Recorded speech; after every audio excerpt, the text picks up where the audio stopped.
¿Ante qué tipo de delito estamos en el caso de los petroaudios? Básicamente, este caso se centra en temas de corrupción y de crimen organizado, específicamente relacionado con la grabación ilegal de conversaciones entre funcionarios y la concesión de contratos estatales. En tal sentido, no se considera como un delito informático como tal, teniendo conocimiento que el delito informático en general se refiere a actos delictivos que se cometen mediante el uso de computadoras o redes informáticas. Aunque los petroaudios implican el uso de la tecnología para grabar las conversaciones sin el consentimiento de los involucrados, no se clasifica estrictamente como un delito informático. Frente al interrogante, si es posible la aplicación de la teoría del fruto envenenado en el presente caso, puedo señalar que teniendo conocimiento que la teoría del fruto envenenado o fruto del árbol envenenado se refiere a una doctrina jurídica que sostiene que las pruebas obtenidas de manera ilícita no pueden ser utilizadas en juicio, ya que su origen es ilegal. Esto implica que si una prueba es considerada envenenada debido a su procedimiento ilegal, como en este caso la interceptación telefónica sin las debidas autorizaciones, cualquier evidencia derivada de esta también sería inadmisible. En la sentencia del caso de los petroaudios se aplicó la teoría del fruto envenenado, ya que la obtención de las pruebas compromete la integridad del proceso judicial. En este caso específico se trató de la interceptación telefónica, que fue considerada ilegal debido a la falta de las autorizaciones necesarias conforme a la normativa vigente. Por tanto, los elementos de prueba obtenidos a partir de estas escuchas fueron desestimados y la sentencia se basó en la exclusión de dichas pruebas ilegales.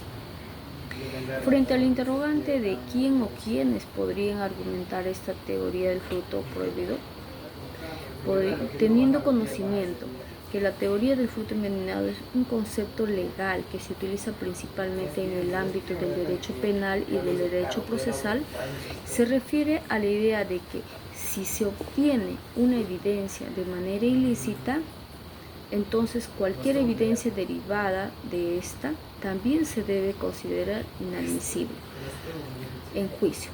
Este concepto se basa en la protección de los derechos fundamentales de los acusados, especialmente en lo que respecta a la protección de la obtención de pruebas de forma violatoria. Ahora, ¿qué sujetos pueden utilizar esta teoría? Puedo señalar que pueden utilizar los abogados defensores, quienes pueden alegar que las evidencias presentadas por la parte acusatoria han sido obtenidas de manera ilegal, violando sus derechos constitucionales.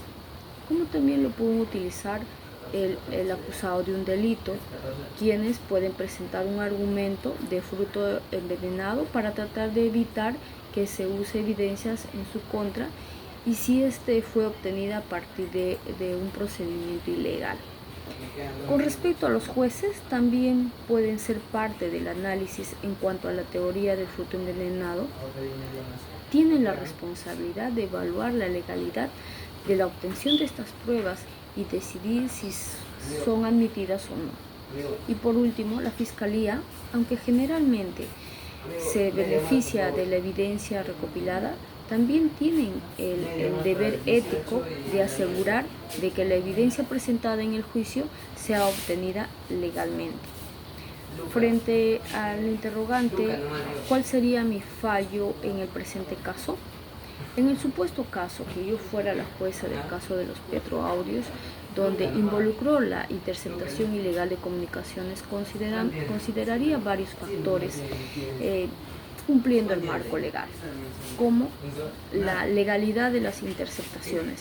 Las grabaciones que fueron realizadas sin la autorización judicial, por lo que se consideraría que violaron la ley número 27370, que protege la integridad y la privacidad de las comunicaciones. Un fallo correcto debería establecer esta violación como la base central del delito. Asimismo, la responsabilidad de los involucrados. Es importante identificar quiénes fueron los responsables de realizar y difundir las interceptaciones ilegales. Dependiendo de su participación y el contexto, el fallo podría incluir penas para los autores como para quienes hayan participado en la difusión del material. Asimismo, consideraría los derechos de las víctimas. Un aspecto fundamental del fallo es la reparación del daño de las víctimas de la interceptación ilegal. Esto podría incluir declaraciones formales de reparación del daño y compensaciones monetarias. Y por último, las sanciones que podría imponer. La ley contempla sanciones que van desde multas económicas hasta penas de prisión. Un fallo adecuado debe incluir medidas accesibles y proporcionales a la gravedad del delito. Podría ser razonable imponer penas de prisión para los involucrados directamente en la interceptación y sanciones económicas o de inhabilitación para quienes se beneficiaron de las grabaciones. Gracias.